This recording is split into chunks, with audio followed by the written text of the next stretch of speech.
Dis Vrydag 14 Augustus en hier volg vanoggend se nuusbulletin. Die Hooggeregshof in Johannesburg het Victor Mokoena tot 4 lewenslange vonnisse gevonnis. Dit is vir die verkrachting van 4 jong vroue wat hy tussen Maart 2021 en Oktober 2024 op Facebook en Instagram gelok het. Volgens die nasionale vervolgingsgesag in Gauteng het Mokoena hom as fotograaf of promotor voorgedoen. Hy het die slagoffers daarna na afgeleë gebiede geneem, verkragt, aangerand en beroof. Aanklaer Hope Zwane sê die misdade was vooraf beplan. Mokoena is ook tot 15 jaar verroof met verswarende omstandighede, 2 jaar vir aanranding met die opset om ernstig te beseer en 1 jaar vir die rig van 'n voorwerp wat soos 'n vuurwapen lyk gevonnis. Graan Suid-Afrika vra dat die JSE sy besluit oor 'n enkele verwysingspunt stelsel vir sojabone heroorweeg. Die organisasie het 'n memorandum aan die JSE se uitvoerende hoof Waldien Reddy in Sandton oorhandig. Voorsitter Richard Kriege sê die stelsel moet werklike graanvloei weerspieël en nie onnodige koste skep nie. Die uitvoerende hoof, Dr. Tobias Doyer, sê regstappe gaan ook voort vir 'n geloofwaardige en deursigtige prysontdekkingsmeganisme. Die Umkhonto weSizwe party wil hê die DA parlementslid Ian Cameron moet voor die Madlanga-kommissie getuig. Die party vra antwoorde oor sy interaksie met amptenare van die ondersoekdirektoraat teen korrupsie. Het volg op getuienis deur staatsaanklaer Dr. Drusanta Ramsamy, waarin Cameron se naam genoem is in verband met 'n beweerde komplot teen die geskorste nasionale polisiekommissaris, generaal Fanny Masemola. Cameron ontken betrokkenheid. Hy sê hy het net sy samewerking en 'n beëdigde verklaring aan die direktoraat verskaf. Die DA het in Kaapstad 'n lys bekend gestel van wat hy die land se 10 swakste munisipale bestuurders noem.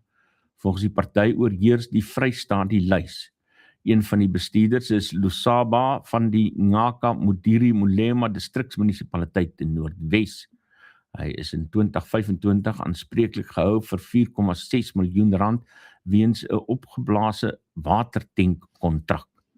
Die DA sê die strafregtelike klagte ingevolge in die munisipale finansiële bestuurswet sal teen herhaalde oortreders ingedien word. In die film- en televisiebedryf is daar vordering oor uitstaande aansoeke. Die South Africa Film and Television Jobs Coalition en die Departement van Handel, Nywerheid en Kompetisie het ooreengekom om 'n agterstand van R700 miljoen se aansoeke teen 30 September te verwerk. Die koalisie sê 1850 poste en R822 miljoen se produksiebesteding is in die huidige finansiële jaar verloor weens probleme met die aansporingsskema. Adjunkminister Zuko Kotlimpi sê die departement bly verbind tot gesprekke oor volhoubare oplossings. Louis Liebenberg is in 'n psigiatriese verslag as toerekeningsvatbaar verklaar. Die verslag is in die Bronkhorstspruit Landdroshof voorgelê. Liebenberg, sy vrou Desi en 7 mede-beskuldigdes staan tereg op 127 aanklagte wat insluit rampokkery, 61 klagte van bedrog en 38 van geldwasery. Die verhoor sal na verwagting in Oktober in die Pretoria se Hooggeregshof begin. Media24 weier om besonderhede oor senior bestuur en redakteur se vergoedingspakkette aan Solidariteit bekend te maak. Dit vorm deel van artikel 189A afleggingskonsultasies. Solidariteit sê hy wil bepaal hoeveel poste deur besparings op bestuursvlak gered kan word. Media24 beskou die inligting as irrelevant tot die proses. Die maatskappy sê die konsultasies gaan oor 'n nuwe bedryfsmodel en dat moontlike afleggings vertroulik hanteer word. Bokkieweek se somerweek skuif vanjaar van Rustenburg na Pretoria. Dit gebeur in samewerking met die Osiebond.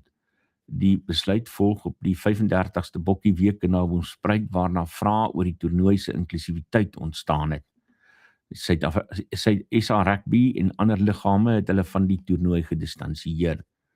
Bokkieweek se hoofuitvoerende beampte, Dominee Pieter Stans, sê die doel bly om Afrikaner kinders 'n veilige sportgeleentheid te bied.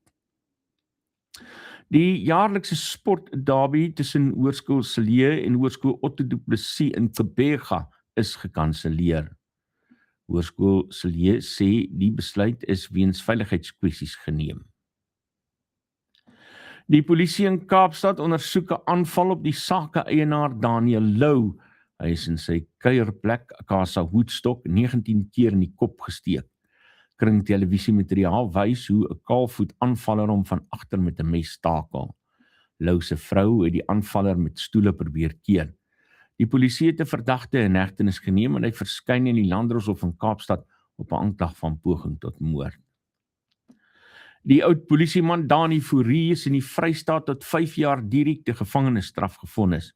Sy vrou Francina is tot 3 jaar korrektiewe toesig gefonnis. Die polisie sê die saak hou verband met voorvalle tussen 2015 en 2019 waarin 'n slagoffer geïntimideer en lasterlike graffiti op openbare plekke aangebring is. Die egpaar is op 1151 aanklagte skuldig bevind wat insluit saakbeskadiging, crimen injuria en intimidasie. Gino September is in die Griekwa Stadstreekhof tot 15 jaar tronkstraf gefonnis vir die verkrachting van 'n familievriendin. Volgens die nasionale vervolgingsgesag het die voorval by die slagoffer se ouerhuis op Heuningkraans Lodge plaasgevind. Die Kaapse Skiereiland Universiteit vir Tegnologie het sy voorgestelde finansiële herstelplan vir 2027 teruggetrek. Dit volg op protesoptrede, brandstigting en klipgooiery op kampusse. Studente het daarna 'n nuwe memorandum met eise oorhandig. Die voorsitter van die Universiteitsraad, Dr. Laurien Platsky, het bevestig dat die plan op 'n spesiale raadsvergadering laat vaar is. Studente eis ook dat akademiese rekords uitgereik en skuld afgeskryf word. Die DA-raadslid Greg van Noord is in Bloemfontein deur 'n baksteen in die gesig getref. Hy het sy buurman teen 'n kabeldief probeer help. Van Noord het die dief in Vonna woonbuurt gekonfronteer waarna 'n medepligtige hom aangeval het. Die DA in die Vrystaat sê Bloemfontein word swaar deur kabeldiefstal geraak en vra sterker polisieering. Werkloosheidssyfers in Tshwane het tot politieke spanning gelei. Die DA se burgemeesterskandidaat Silje Brink sê die metro het 85.000 poste tussen April 2025 en April 2026 verloor. Hy blameer die koalisieregering. Die burgemeester Dr. Nasipe Moya sê daar is wel tekens van verbetering. Volgens haar is 22.000 meer mense in die tweede kwartaal van 2026 in diens geneem. Die amptelike werkloosheidskoers het volgens Moya van 36,8% tot 34,2% gedaal. Dis 'n reuse daling. Die polisie in Pretoria Oos ondersoek 'n saak van strafbare manslag nadat 'n seentjie in Linwood Glen deur sy pa se Toyota dubbelkajuitbakkie doodgery is. Volgens die polisie het die beamptes die voertuig teen hoë spoed langs Atterbury weg agtervolg voordat dit by die Life Ferry Glen Hospitaal stilgehou het. Die kind is kort daarna dood verklaar. Die Brooklyn polisiestasie hanteer die ondersoek. Die National Union of Mine Workers het Eskom se ontbondeling gekritiseer. Die vakbond waarsku dat dit tot privatisering, hoër kragpryse en werksverliese kan lei.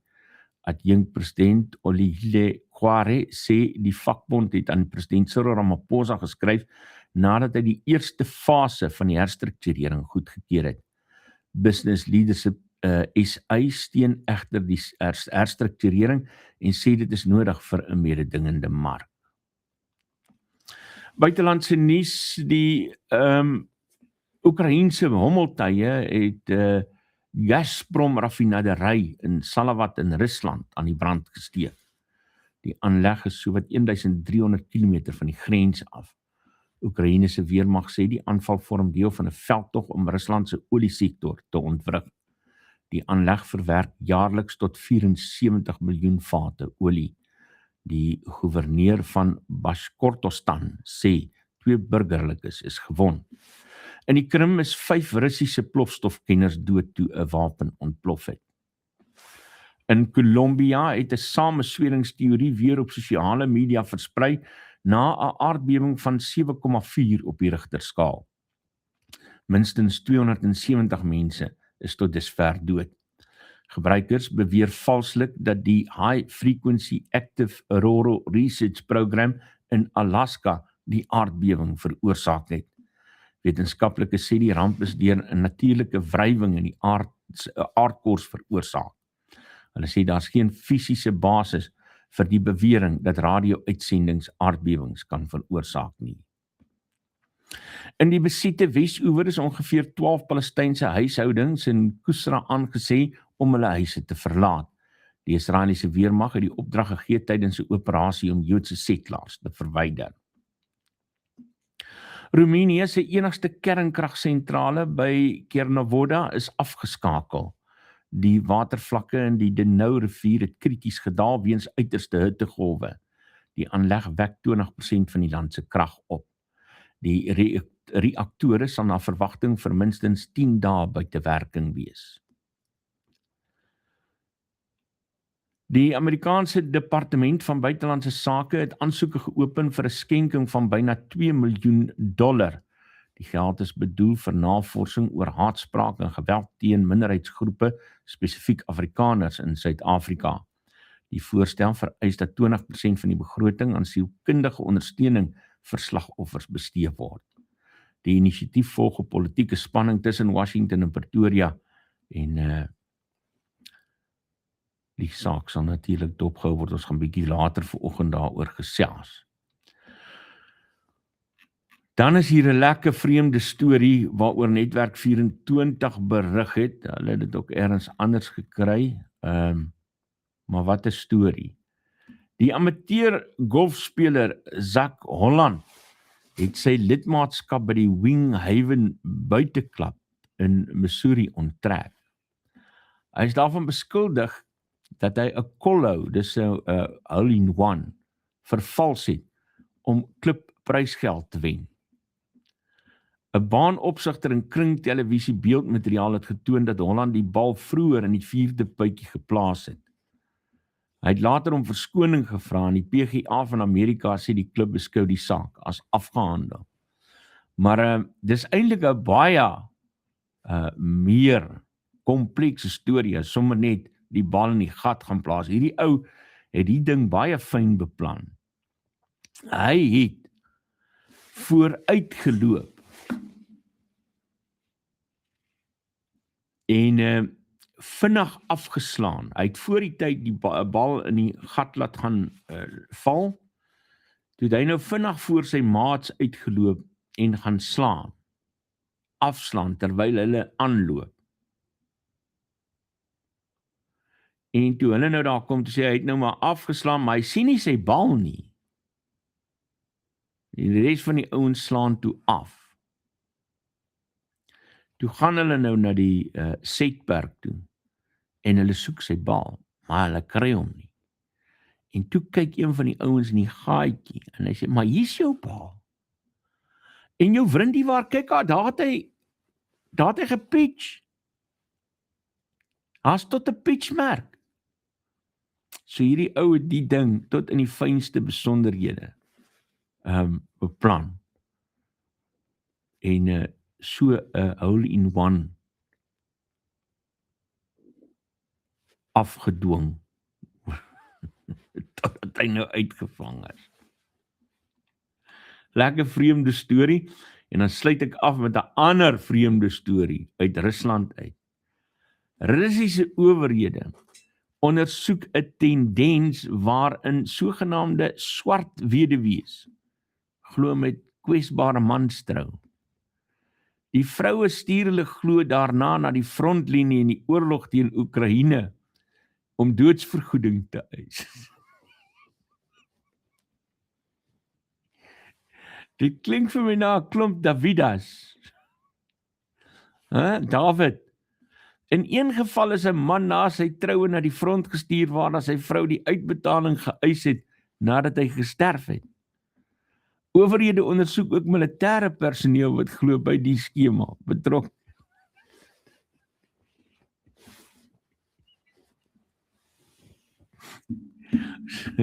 Pas op.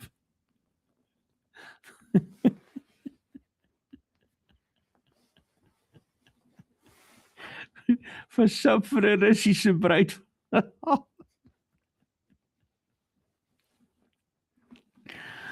Hulle wil weduwees word, want hulle kry genoeg geld daarvoor. Dis jou nuusbulletin hier op straat. As jy nou terug